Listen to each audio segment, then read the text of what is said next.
I'm just going to try and find a good spot for my tablet. How's that, okay? Hello, everyone, and welcome back on Before Basketball for a new Peat Podcast with a new guest from the NBA and from the Philadelphia Sixers. Yeah, today we have the opportunity and the chance to interview Scott Berman. He's a video analyst for the Sixers. He worked there for pretty much all his life, and he has amazing stories to say about the NBA and his job. About the Sixers, about the Olympic Games, about the NBA Finals. Yeah, the All-Star game as well. Just amazing stories. So if you want to hear it, just listen to it.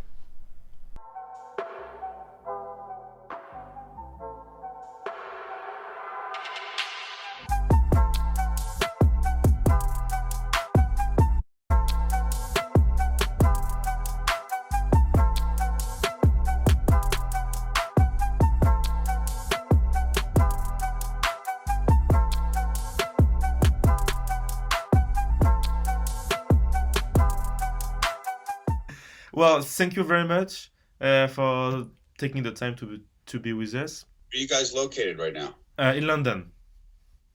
London, cool. We are French, but we study in London. Ah oui, très bien, monsieur. Oui. Je parle un peu de français. Ah oui, it's good. But anyway, we'll talk in English. It'll be better though. Yeah, definitely. Well, so let's start. Yeah. So first of all, we would like to know what do you do exactly for a living? Because we know that you are working with the Sixers, and Yes. we want to know exactly what you're involved in.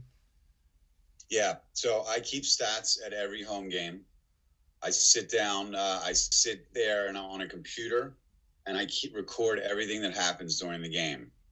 Points, rebounds, fouls, turnovers, block shots, like you know, whatever the game goes on, and we're on a computer with a touch screen, and we're pointing to a place on the court where a shot is taken, and what was the result of the shot, or the turnover, or who was the foul on, or which ref called the foul, and we just do that constantly as the game goes on and record the whole thing.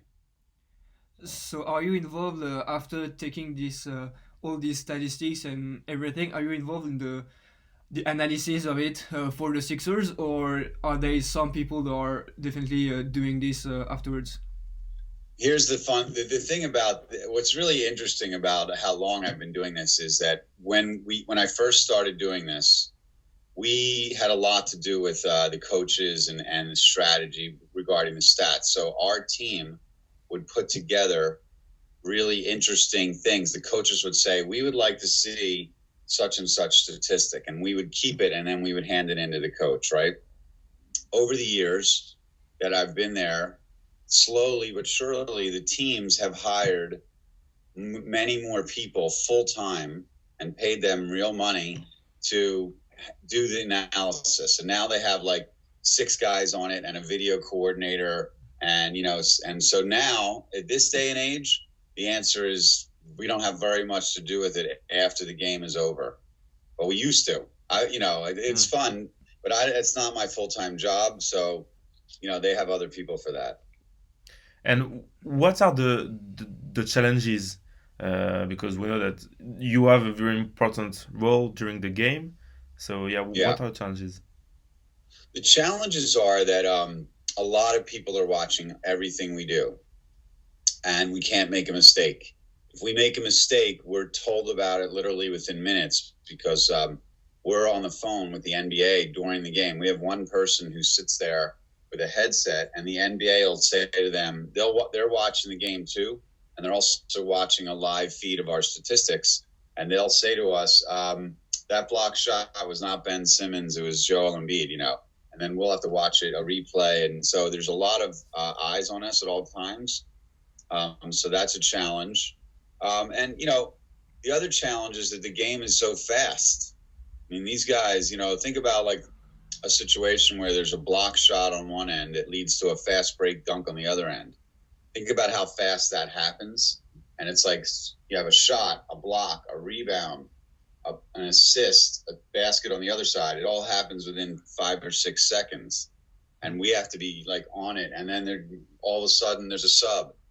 or something like that, or it's also like there's a lot of plays that require interpretation. So sometimes someone thinks it's an assist. One guy will say that's an assist, and another guy will say no, it's not, because there's certain plays that are very close in terms of which way will the stat go. And we know that the decision we make has, someone's, affected by it. So we have to get it right. Yes, that's definitely tough. And are you all alone to do it for the Sixers, or are you multiple people to play it? Yeah. No, it'd be way too hard to do it all alone. Yeah. We have a team, and the team is there's two people on the computer. It's me and my partner Ron, who's been working with me for all these years. So we work together, each on our own computer, and then we have someone else that actually calls out the action, that talks to us. We all have headsets, and so he says, he'll be like, shot by Simmons, assist by, Harris or whatever, and we, as he calls it to us, we're putting it in the computer. So there's three of us that do it. We also have a backup person who helps us with the subs, so it's really a whole coordinated team. And so when we watch Sixers game, and when we see the statistics, it's all made by you. When I don't know if we look at the NBA app or when we have statistics on TV. Yeah. It all comes right from us right away.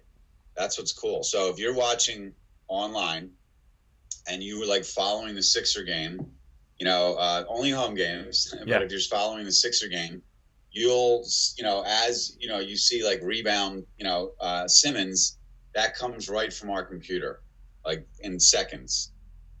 So, and so that's why it's important too. And the other thing is you now have like fantasy sports where, if a guy gets a certain number of steals, a lot of times a steal, two guys will like corner a player to try and get the ball, and the steal happens.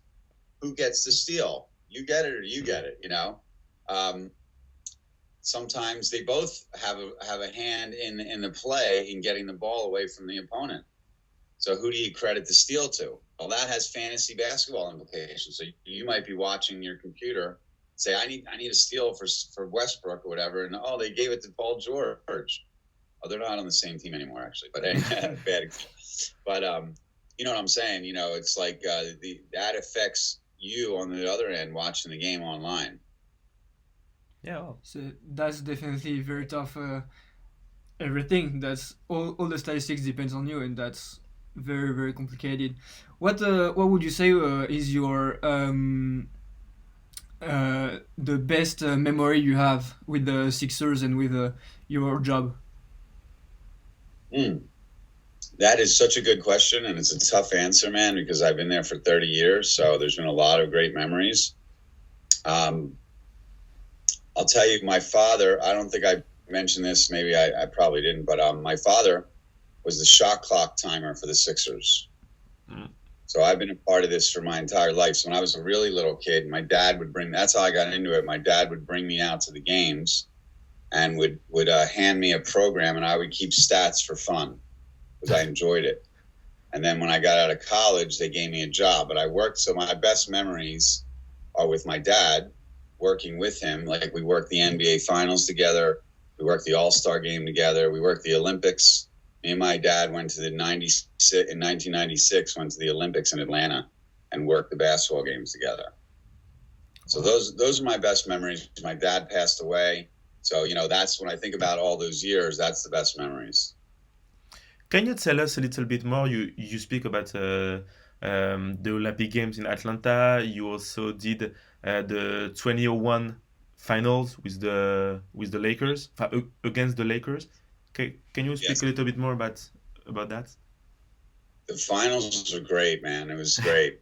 First of all, we had Allen Iverson, and we had Larry Brown, and we had a great run through the playoffs. And then we get to the finals, and we actually won the first game in LA. And then they won game 2. So we came back to Philly. We had 3 games in Philly, NBA finals. First time I'm working the finals. The city of Philadelphia is so jacked up, like you can't believe, right? and they come in and they win the first one, and they win the second one, and then they win the third one. They win, they swept us out. That was it. And it was Kobe and Shaq. It was all Kobe and Shaq. They dominated right in front. But it was so exciting being around down there. More, celebrity. I met President Clinton. Bill Clinton showed up. He wasn't president anymore. He was ex-President Clinton, but he walked right by. I'm like, hey, President Clinton, and the rock and roll people and movie stars showed up. So it was very exciting. It's actually, I look at it in a sad way in a little bit, because I've been working there for 30 years, been to one finals as working. Maybe you will have We need one more other this year. trips to the finals. Maybe you will have one more this year. I'm not so sure. No. No, you're not? Really? I'll tell you what. I'll answer that question in, what's today's date? The 3rd? I will tell you in 4 days whether we're going to make the finals. Because, the trade deadline is this week. Right. NBA trade deadline, right? So if the trade deadline happens and the Sixers don't do anything, you won't be seeing them in the finals. No way. Because they're not good enough right now. But if they make a trade and get better, it might be better. Unfortunately for the Sixers, it doesn't appears like they're going to trade someone, so it doesn't look good for them. Anyway, but that was fun though. 2000, it was a great run. I really enjoyed this being in those big games. Even the Eastern Conference Finals were great. We won. We won the Eastern Conference Finals in Game 7, and the place went berserk.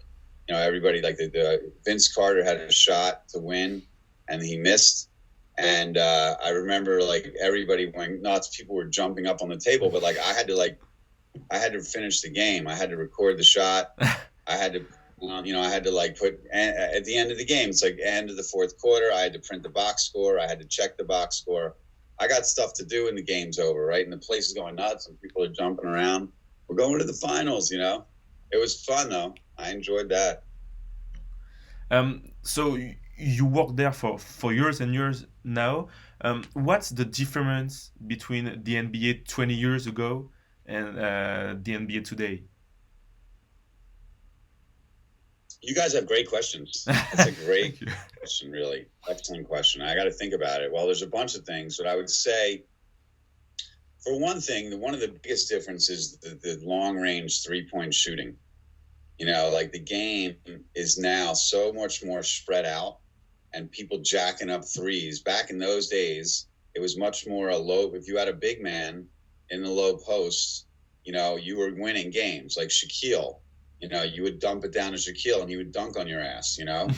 Now it's like Trae Young and Steph Curry jacking threes. And everybody shoots threes. Even big men, you have to shoot threes. Could you imagine Shaquille trying to shoot a 3-point shot? These guys back in that day couldn't do it. Even Kareem Abdul-Jabbar, he had a sky hook. They would dump it down to Kareem. He would sky hook. So that's a lot. Definitely changed. I think the game is faster now. I think more. It's weird because I think in some ways it's less of a team game. It's more of a one-on-one game. But then again, there's so many great playmakers now. There's a lot more great players now all over the league, I think. All right. It's been fun. I really think about, when I think about how long I've been around the NBA and how different it is, I still love it. People say, oh, the NBA, now they just jack up threes. It's fun. It's great, exciting. They opened the game up and made it more offensive because they thought it was getting too slowed down. And I think that worked, made the game more popular. Yeah, I agree. Yeah, definitely. And you were saying it's more like a one-on-one games, but there's also this year very good team that are playing just together, like the Miami Heat.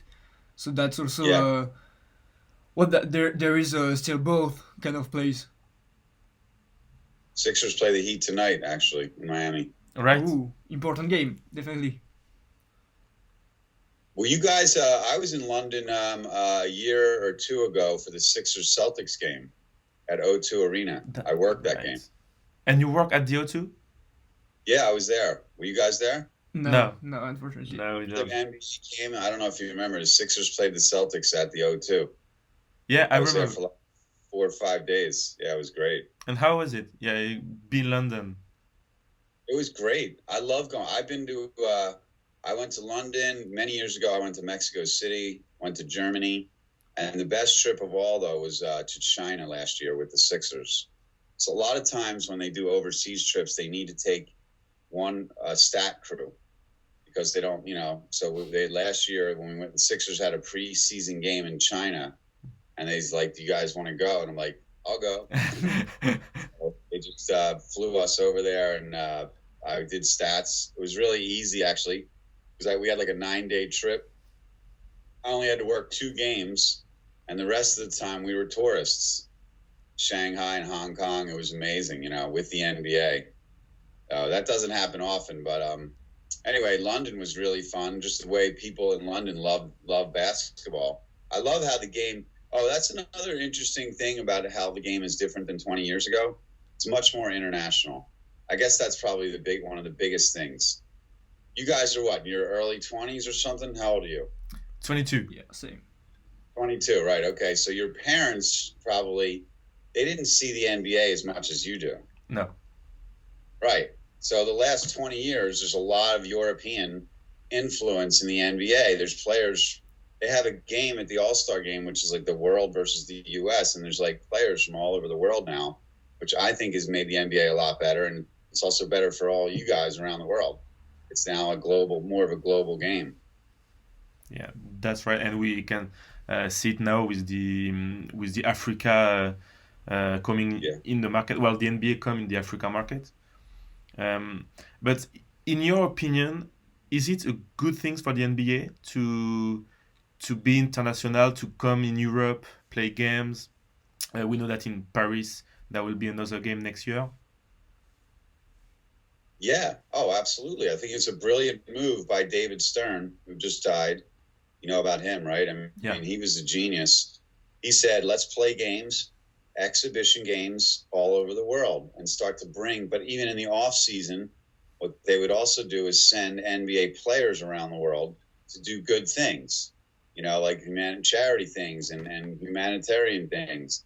And gradually, and then the other thing was they started to scout in Europe, and they started to bring, and Africa, and they started to bring players like Hakeem Olajuwon, and then Tim Duncan was from, that was a bad example, but Dirk Nowitzki from Germany.